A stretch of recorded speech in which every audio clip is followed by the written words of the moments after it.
And I will say it's very easy to speak truth from this podium when you have a president who is implementing policies that are wildly popular with the American people, and that's exactly what this administration is doing. It's correcting the lies and the wrongs of the past 4 years, many of the lies that have been told to your faces in this very briefing room.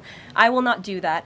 But since you brought up Truth Seek, I would like to point out, while I vowed to provide the truth from this podium, we ask that all of you in this room hold yourselves to that same standard. We know for a fact there have been lies that have been pushed by many legacy media outlets in this country about this president, about his family, and we will not accept that. We will call you out when we feel that your reporting is wrong or there is misinformation about this White House. So yes, I will hold myself to the truth, and I expect everyone in this room to do the same. One, on the freeze in federal funding, who advised the president on the legality of telling government agencies that they don't have to spend money that was already appropriated by Congress? Well, as the OMB memo states, this is certainly within the confines of the law. So White House counsel's office believes that this is within the president's power to do it, and therefore he's doing it. Okay, so they disagree with lawmakers who say that they don't have the power to freeze this funding. Again, I would point you to the language in the memo that clearly states this is within the law. And all that happened on Friday night. The administration fired several inspectors general without giving Congress the 30-day legally required notification that they were being fired. I think only 2 were left at DHS and the DOJ.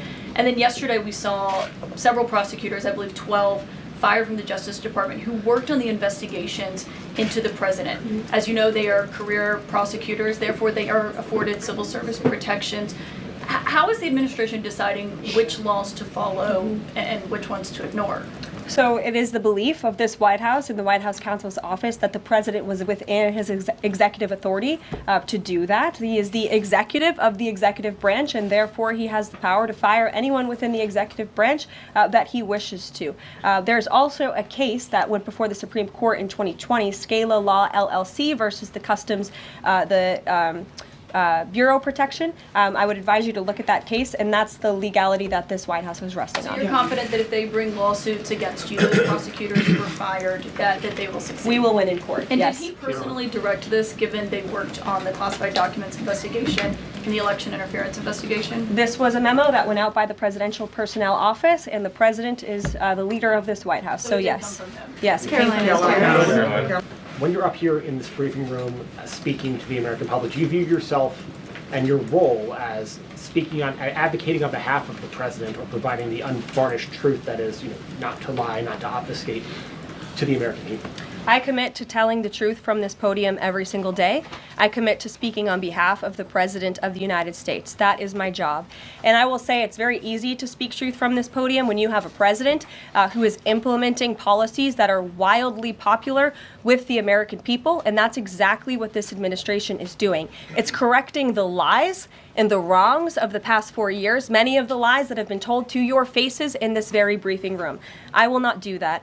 But since you brought up Truth Seek, I would like to point out, while I vowed to provide the truth from this podium, we ask that all of you in this room hold yourselves to that same standard. We know for a fact there have been lies that have been pushed by many legacy media outlets in this country about this president, about his family, and we will not accept that. We will call you out when we feel that your reporting is wrong or there is misinformation about this White House. So yes, I will hold myself to the truth, and I expect everyone in this room to do the same. And Caroline, just on a substantive question, yesterday the White House Office of Management and Budget directed across the board freeze, with some exceptions for individual assistance, we understand, to federal grants. It's caused a lot of confusion around the country among Head Start providers, among providers services to homeless veterans, Medicaid providers, states saying they're having trouble accessing the portal. Could you help us clear up some of the confusion, give some certainty to folks, and also is that uncertainty, how does that uncertainty service the president's voters? Well, I think there's only uncertainty in this room amongst the media. There's no uncertainty in this building. So let me provide the certainty and the clarity that all of you need. This is not a blanket pause on federal assistance and grant programs from the Trump administration. Individual assistance, that includes, I'm not naming everything that's included, but just to give you a few examples, Social Security benefits, Medicare benefits, food stamps, welfare benefits, assistance that is going directly to individuals will not be impacted by this pause. And I want to make that very clear to any Americans who are watching at home who may be a little bit confused about some of the media reporting. This administration, if you are receiving individual assistance from the federal government, you will still continue to receive that. However, it is the responsibility of this president and this administration to be good stewards of taxpayer dollars. That is something that President Trump campaigned on. That's why he has launched DOGE, the Department of Government Efficiency, who is working alongside OMB. And that's why OMB sent out this memo last night, because the president signed an executive order directing OMB to do just this. And the reason for this is to ensure that every penny that is going out the door is not conflicting with the executive orders and actions that this president has taken.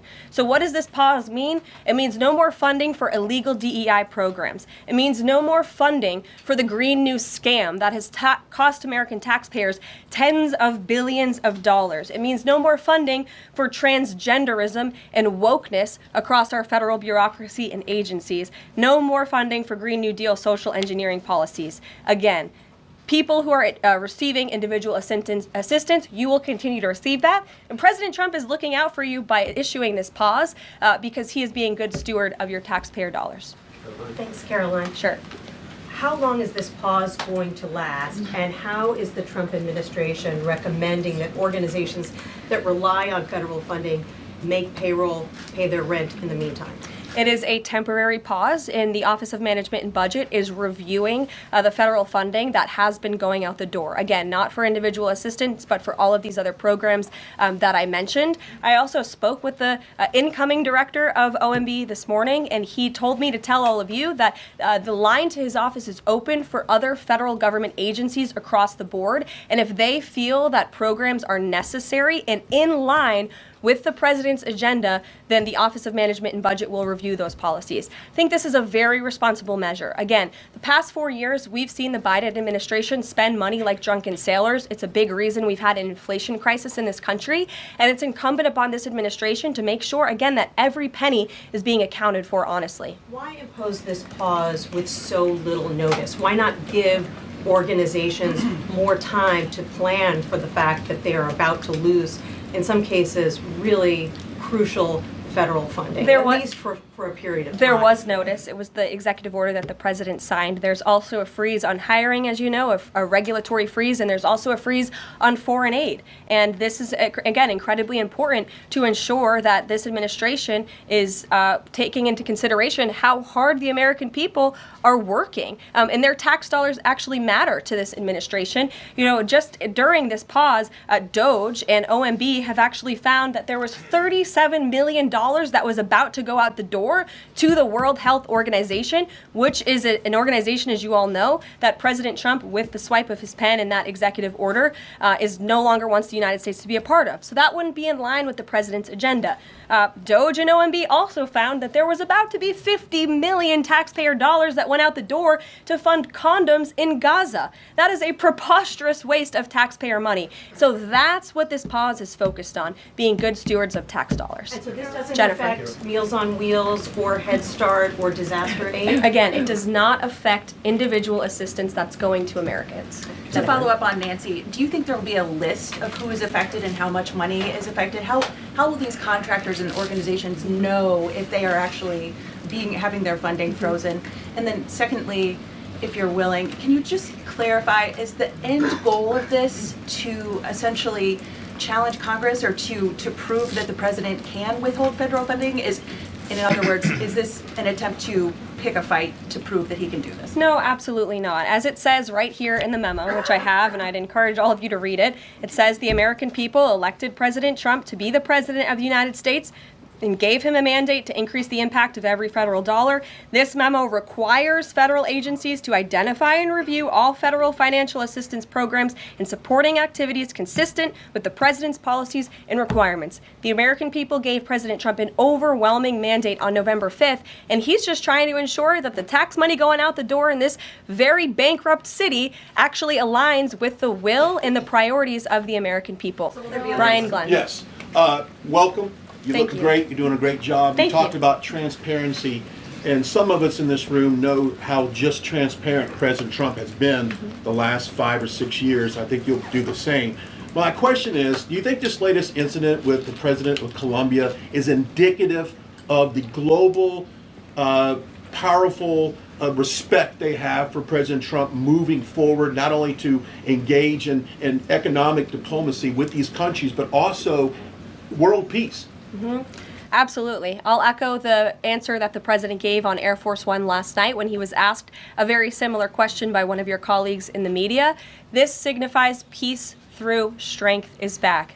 And this president will not tolerate illegal immigration into America's interior. And he expects every nation on this planet, again, to cooperate with the repatriation of their citizens who illegally entered into our country and broke America's laws. Won't be tolerated. And as you saw, the Colombian government quickly folded and agreed to all of President Trump's demands. Flights are underway once again. Deanna. 2 questions on deportations, if I may. President Trump had said on the campaign trail that he would deport pro-Hamas students who are here on visas. And on his first day in office, he signed an executive order that said, quote, "The U.S. must ensure that admitted aliens and aliens otherwise already present in the U.S. do not bear hostile attitudes towards its citizens, culture, government, institutions, or founding principles." So should we take this executive order as Trump saying he would be open to deporting those students who are here on visas but, hold pro-Hamas sympathies? The president is open to deporting individuals who have broken our nation's immigration laws. So if they are here illegally, then certainly he is open to deporting them. And that's what this administration is hard at work at doing. We receive data from DHS and from ICE every single day. From what we hear on the ground, ICE agents are feeling incredibly empowered right now because they actually have a leader in this building who is supporting them in doing their jobs that they were hired to do, which is to detain, arrest, and deport illegal criminals who have invaded our nation's borders over the past 4 years. That's what the president is committed to seeing.